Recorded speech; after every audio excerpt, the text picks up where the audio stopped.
I'm Professor Brad Fulton, and welcome to my Stats podcast. This is an edited audio recording of my course. Each lecture is its own episode, and there's a total of 24 lectures.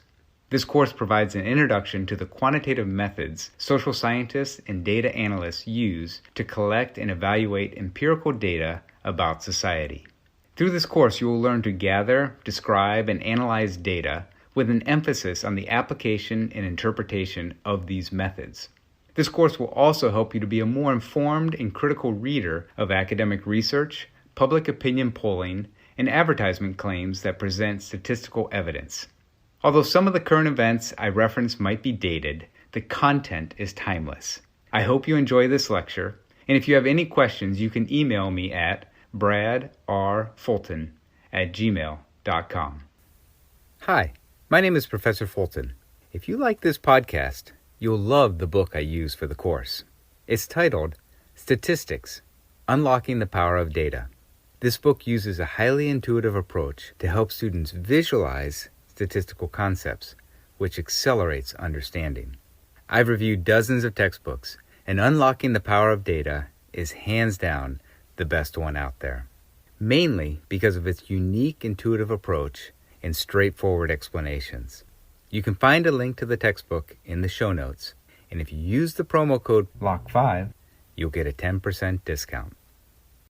So good news is you guys basically have all the skills for finishing this course. We basically covered all of the stuff we need to cover, and so these last 3 days are going to be focused basically on applying it to your final project. And so the remainder of the homework assignments will just be making progress on your final project and pulling it all together. So all the different tests that I've done in part 2 are these scattered pieces, and you'll be beginning to pull them all together. And it falls into the category of multiple regression, and we'll get into what that means. But last week we learned about simple linear regression, and this is moving on to when you have multiple predictors. So everything up until this point is variable X predicting variable Y, but now we're going to have multiple variables predicting variable Y.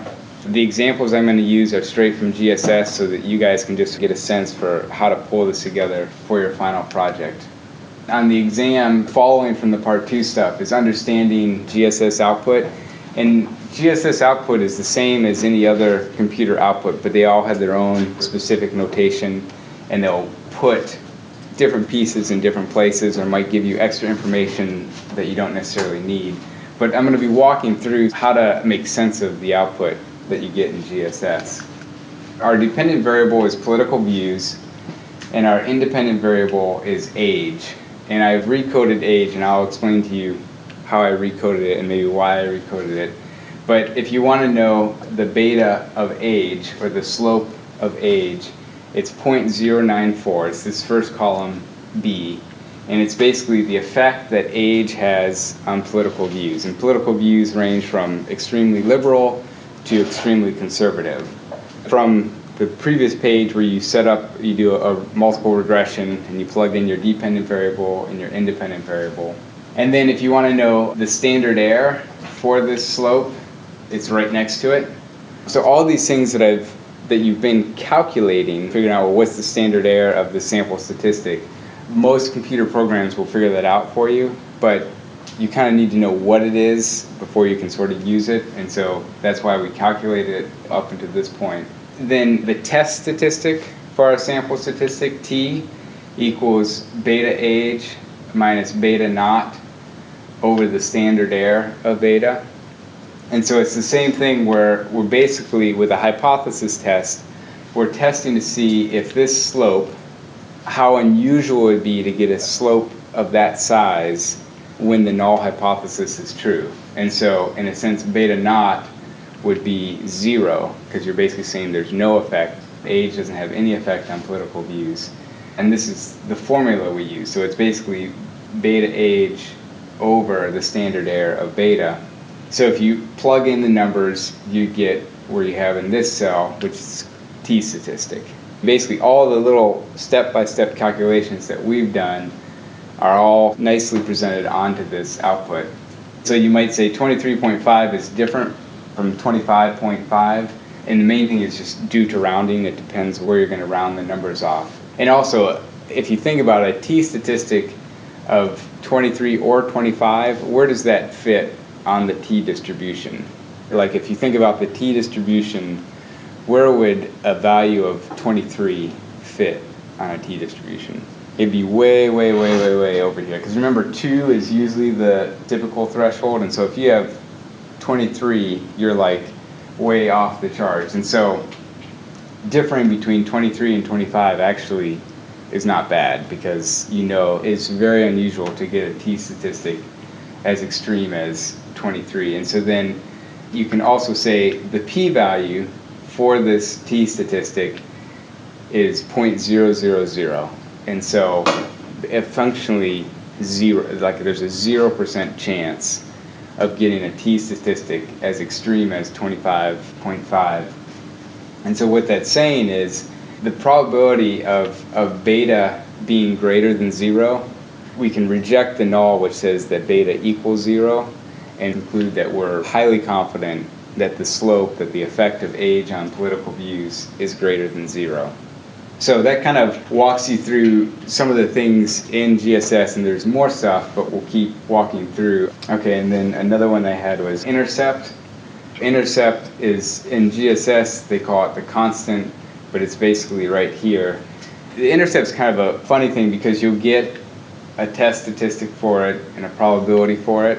And I guess there's some situations where it'd be really important, but it's needed to draw the line. You kind of need to know where it crosses the y-axis, but you wouldn't say that the intercept is significant or that the p-value of the intercept is this. It's just more, it's part of the equation that you come up with. So it's important in knowing how the line fits. So then the regression equation for this regression would be political views equals 3.763 plus 0.094 times age. And so the effect of age on political views is for every 1 unit increase in age, political views shifts by 0.094 points. After you run the analysis and you have your significant variables, we're predicting outcomes. And this is stuff that we've already done, but we have our regression equation, which represents the relationship between age and political views. So I recoded age to be in 10-year intervals, because it was sort of like, well, how much does a 23-year-old differ from a 24-year-old? It was almost too much of a fine-grained differentiation, so it was more like wanting to look at how do people in their 20s differ from their 30s, their 40s, their 50s, and 60s. And so a lot of you will want to do this, but the variables are there to serve you. Like, you're not bound to what the variable is, but like some people take income and they turn it into a binary variable, and they say people above the poverty line and people below the poverty line, and just do an analysis like that, versus like, well, I don't really care the difference between someone who's making 100,000 or 200,000. For my analysis, it's people below the poverty line or above the poverty line. So you'll want to make sure your variable reflects what you're analyzing. I think maybe it was McKay had a variable called job loss, like what's the likelihood that you'll lose your job in the next year and how that affects happiness. And one of the categories was I'm leaving the labor market, basically like someone who might be pregnant and she's going to have a baby, and so if she's, the question, are you going to lose your job in the next year, is irrelevant because she's leaving the labor market. So you would just drop that category from your analysis, because her question was, if you think you're going to lose your job, is that going to affect your happiness level? And this one group of people that say, well, I'm not even going to be in the labor market, it sort of wouldn't make sense to keep having that category. It'll be to your benefit, and it'll show that you're getting it if you recode variables. And if you didn't do that, it'd be like, okay, this is really confusing. Why'd you keep it in a confusing form? Because you could easily switch it around. You really just need to have a reason for doing it. So like when I switched age to 10-year increments, it was just because I was interested in looking at blocks of people. And so like with religion, I think there's 12 or 13 different religious groups that you can be a part of, but some of those groups are such small proportion of the population that you might just want to say If you're less than 5%, you're put into this other category. So we've just been tied to what GSS has, but now as you're doing your own analysis, you can recode it into whatever fits your theory and your research question. So like even with political views, it's intuitive in the sense that it says it's about political views, but you don't know which direction it is. So you might want to say political conservatism, so that you would know that as value, you call the variable political conservatism, so that as the values go up, the person's becoming more politically conservative. Because otherwise, right now, you're kind of like, well, what does it mean that the value of political views goes up? It just doesn't make intuitive sense. But with predicting outcomes, I want to look at the predicted political views of a person in age category 1. Like I said, I recoded age to be in 10-year increments. So it takes category 1 is now people between 18 and 20. Category 2 is people between 21 and 30, 31 and 40, and so on. When I say I want to know the political views of people in age category 1, it's basically the political views of people between 18 and 20. So when you plug in here, you don't plug in 18 or 19 or 20, you just plug in the category value. And so then we see the political views for people between 18 and 20 is 3.857. The important interpretation of this is that it's the mean political view score for people between 18 and 20 years old. So it doesn't mean that everyone between 18 and 20 now has a political view score of 3.857. It's just saying if you look at that subpopulation, the mean political view score is 3.857. And then if I want to compare it to people in the age group of 7, which is people in their 70s, we have political views score of 4.421, and that's the mean political view score of people between 18 and 20. And you have a question? Do we have to calculate every single one? Like you do 1 through 8, you have to do for all of them? No, you mean do we have to predict? Yeah. No, the reason why I'm doing this and why you should probably do at least one is it puts flesh to it, and also you're kind of testing it to make sure it makes sense. Like if our theory is that people become more conservative as they get older, and I do this analysis and it turns out that this number is actually less than, I'm like, wait, is something wrong with my analysis or something wrong with my theory? When I first was doing this, I was like, wait a minute. If political views, the values range from 1 to 7, and I'm doing more or less the most extreme age groups, the youngest people compared to more or less the oldest people, and they're still all right around the center. I think 4 is the center, and so it's like, gosh, it doesn't really vary that much. But what this is giving you is, again, the mean value, and it's just saying on average, younger people are going to have a lower political view score. But it's not like you shouldn't expect to find a score of like 1.2 on this, because that would mean that age is affecting everything. So right now, the mean score for people between 18 and 20 is 3.857, and the mean score of people in their 70s is 4.4. So if you remember when we do these two-way tables where you have age up here and political views across here, you can see the mean score for people between 18 and 20 is 3.82, and then the mean score for people in their 70s is 4.33. You actually can see this in the data. This is another way of finding out the same answer.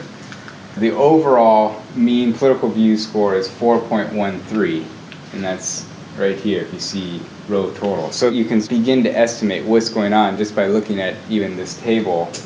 A conclusion from this is that although age is significant, the magnitude of its effect on political views is relatively small. So just because it's a significant factor, the magnitude doesn't really shift one's political views a great deal. A thing that we'll be doing as we build the analysis is explaining, what we're wanting to do is explain the variation in outcomes. And so with political views, the values vary from 1 to 7. So if you pull out the population, you're going to get a distribution of responses that vary from 1 to 7. And the main purpose of regression analysis is to explain the variation in outcomes. So I want to know why some people have really low political view scores and why some people have very high political view scores. What causes people's scores to vary? If it's attitudes about homosexuality, there's a range of values that people have. What things explain the variation across values? And so with this one, we want to know what variables help to explain the variation in political views.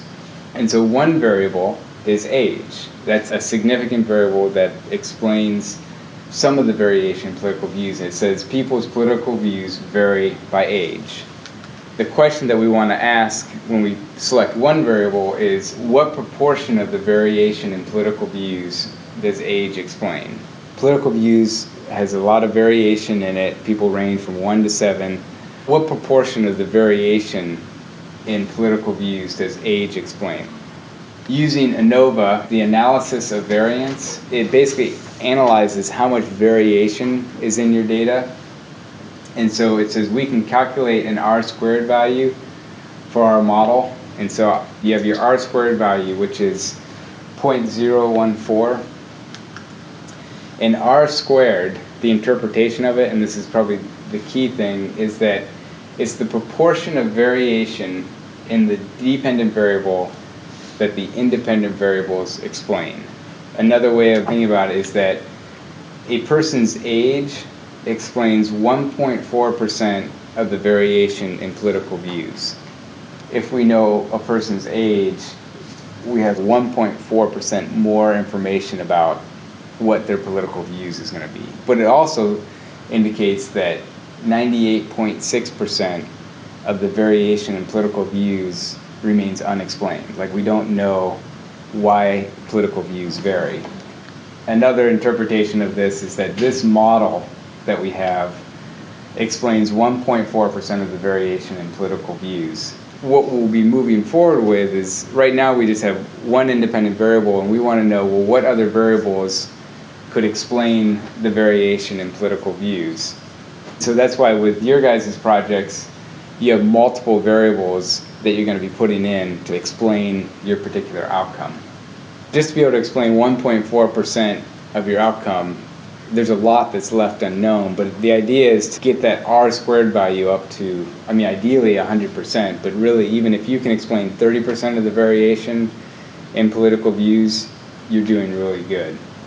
Multiple regression extends the simple linear regression to include multiple independent variables, just building a bigger model. The regression equation is taking our simple linear model, which is this, and then just adding more variables. And you can add as many variables as you want to your regression. And it says multivariate regression models can explain more of the variation in Y. So the reason why you would use multiple regression is because you want to explain the most variation in Y. And so you want to put in variables that will help to explain the outcome of Y. The coefficient for each independent variable, so beta 1, beta 2 through beta k, is the predicted change in Y for a 1 unit change in X given the other independent variables in the model. And so we'll see how this isn't the same as taking 5 simple linear regressions and just adding them together. It's sort of like when you put them all in the same model, they affect each other. It's important to know how this is working. And then for the p-value for each coefficient indicates whether it is a significant predictor of Y given the other independent variables in the model. So in a sense, what we did with simple linear regression, we're doing just with multiple variables, but doing it simultaneously. If our goal is to explain political views, we can construct a model that uses multiple variables to predict a person's political views. And so this is where I would go and do my research and figure out what does sociological or political science theory say affects political views. And I'd come up with a handful of variables that I think are going to affect political views. So my dependent variable is political views. It's determined by my research questions. The first step in this process was, what's your research question? And then that will dictate what your dependent variable is. And then the second is your independent variables, which could be like age, attend, which is frequency of attending religious services, race, and so on. And these are determined by sociological theory. So you don't just randomly put variables in, but you have informed, theory informs what variables you want to test. And a lot of times when you're doing this research, you're like, there's one particular thing that you think hasn't been addressed or that people have missed in explaining political views, and you're going to add one more variable that you think is significant to explaining political views. But in this case, we're going to have 5 variables that you think are related. So the way that these are referred to is as models. So like model 1 is this one, which we've done, where you have political views and age. The equation is right here. And then we want to do another model where we add one more variable. We're going to add the variable attend to it. Some things happen when you go from model 1 to model 2. And the first one is adding another statistically significant variable to your model causes R squared to increase. So you have R squared, and we use adjusted R squared because it accounts for things in the model that are important to account for. So R squared for this one is 0.014. So model 1 explains 1.4% of the variation in political views, whereas our second model is 0.043, and that's saying that this model explains 4.3% of the variation in political views. To understand the variation in political views, both age and religious attendance influences a person's political views. And so by having knowledge of how often a person attends church, you can have a better estimation of what their political views are. And you could keep adding more and more variables so that you could pinpoint a person who's in their 20s, who never attends church, who makes a certain amount of money, who has this level of education. You're narrowing in on a profile of a person where you can make a better and better prediction of what their political views are. And so you're able to explain more and more of the variation in political views. The second thing that happens when you add more variables is the individual effects of each variable, the betas, decrease. If you look up here, the beta for age is 0.094, but then when you add attend in, beta drops from 0.094 to 0.076. And so all of a sudden, age, when you include attend, age has less of a lower effect on political views. Any idea why that shift would happen? Because wouldn't you think that the effect of age should be the same regardless of everything else? A way to understand it is because age and religious attendance are correlated, they sort of eat into each other's effect on political views. If you think about it, if we're just looking at a person's age, are they in their 20s, 30s, 40s, 50s, 60s, that will have a certain effect on political views. Then if you look at religious attendance, do they attend never, every week? That's going to affect political views. But then a person's age and how often they attend religious services are correlated as well. As you get older, you tend to attend religious services more. And so it's providing information about the same type of person.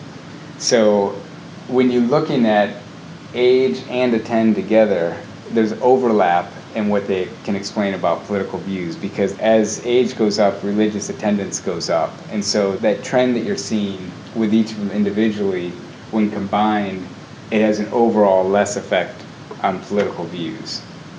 There's another example where I can try and tease that out more. But the important thing is to understand that as you add more variables to the model, the individual effect of each variable is going to most often go down. So again, with multiple regression, we want to compare the significance of coefficients. The question is which variable in the model is most significant, i.e. which effect is least likely to be observed by random chance if the null hypothesis is true. Just on this model, which of the two is most significant, age or attend? Or do they have the same level of significance? Beta lets you know the magnitude of the effect, but if we want to know significance, just because something has a big effect it doesn't necessarily mean that it has the most significant. These are statistical terms, so significance is purely related to what is the probability that we would get an outcome as extreme as this one if the null hypothesis is true. R squared is a measure for the whole model. So if we look at age, we have beta, which is telling us the effect that age has on the dependent variable, or with this one, it's the effect that religious attendance has on political views. The T-statistic is what we use when we do the hypothesis test, and that's telling us what the standardized test statistic is for that variable when the null hypothesis is true. And so then the question is, how likely would it be to get a test statistic as extreme as 20 if the null hypothesis is true? The p-value says 0. But if I want to know which of these two variables is more significant, like which one is the one that's least likely to occur if the null hypothesis is true, a quick way to look at it is which one has the highest t-statistic. So if it has a really high t-statistic, you know it's like the farthest one out there and the least likely. In a sense, if you're doing an analysis and you're like, I want to know what's going to have the most significant effect, and that's different from magnitude of effect, but it's important to differentiate between those two. The relative significance of variables can be assessed by comparing the value of the t-statistic associated with each beta. So when we're thinking significance, it's in this realm, the t-statistic and probability. And then the t-statistic can be compared across variables because it's a standardized test statistic. So if we just look at betas, that wouldn't tell us because age is in 10-year increments and attend is in weekly attendance, monthly attendance, and so on. So that's why we look at the standardized test statistics, so you can actually compare, like it's in the same units. And then the second part, which is which variable in the model has the biggest effect on the dependent variable. So which one's going to move political views the most? The relative effect of variables can be assessed by comparing the value of the standardized beta of each variable. So again, if we want to compare two variables or multiple variables, it's always critical to be using the standardized values. And so in this output, this is what beta means. So beta is the standardized coefficient. And so it's in units that are comparable. If you look at this one, which variable has the biggest magnitude of effect on political views? McKay? Attend. Okay, so if you're wanting to compare effect size of coefficients, you look at beta. If you want to know, the way that you calculate the standardized beta is just like how we did z-scores. You divide it by the standard error for the unstandardized version. So z-score is very similar to the standardized beta. So beta can be compared across variables because it's been standardized. One standardized unit increase in age will result in a 0.096 increase in political views. And similarly, a 1 unit increase in attend will result in a 0.17 increase in political views. So you can compare which one has the bigger effect size on political views. But then a note here is that you should use the value of v, not beta, when calculating predicted variables. So when you're doing predicted variables, use this value because it's in units that make sense, like 10-year increments or weekly attendance. The standardized beta puts it in units that, it's just like saying I got a 2100 on SAT. What does that mean? You want to know the specific units for it. So when you're doing predictive values, you always keep it in its original units. Again, this is model comparison that we're kind of walking through. And so comparing goodness of fit, one goal in regression analysis is to find the model that best fits your data. And so you'll see often it says goodness of fit or model fit. You want to find the model that explains the greatest proportion of variation in your dependent variable. We want to be able to explain as much of the variation in political views as we can. Relative model fit can be assessed by comparing each model's adjusted R-squared value. So R-squared is giving you a measure for the entire model. So Again, right here we have age and attend as our independent variables, and it explains 4.3% of the variation in political views. And then if we add this variable South, is basically comparing people in the South to the rest of the country. We see that South has a significant effect. But as you build your model, you'll see that, adding this variable doesn't really give me any more information for explaining political views. And there's drawbacks to putting in too many variables, because we had talked about this before, but like degrees of freedom, as you add more variables, your degrees of freedom go down. And so that makes your model less efficient. So we notice that when we add the variable South, which says that people in the South are going to have more conservative political views than people not in the South, this model explains 4.6% of the variation. So again, we're building a model. So what we can conclude from this is that Model 2, this one down here, is a better fitting model than Model 1. At the very end of your final project, you're going to have to say, here's my final model, and here's why I'm selecting this model over another model. Mainly because Model 2 explains 4.6% of the variation in values of political views. This is explaining the summary statistics for your model. The most significant variable in the model is attend. The variable that has the largest effect on the values of political views is attend. It's a way to summarize the model that you picked, and you go into more detail, do a predicted value for a particular person who, you could say, a person who's 40 years old, attends monthly, and lives in the South. You could give a predicted political view score for that person. And then the last thing I'll cover today is when you have two highly correlated variables, or two highly correlated independent variables. Let's say you're wanting to see the effect of education on political views, and so you see that the number of years of schooling, has a negative effect on political views. So basically, the more years in school you spend, the less politically conservative you're going to become. And so this is the regression for that. Also, if we did a regression for degree, which basically says as the highest degree earned goes up, that has a significant negative effect on political views. And so you see it's a negative coefficient. And then look what happens if we put educ and degree, if they're put into the same model.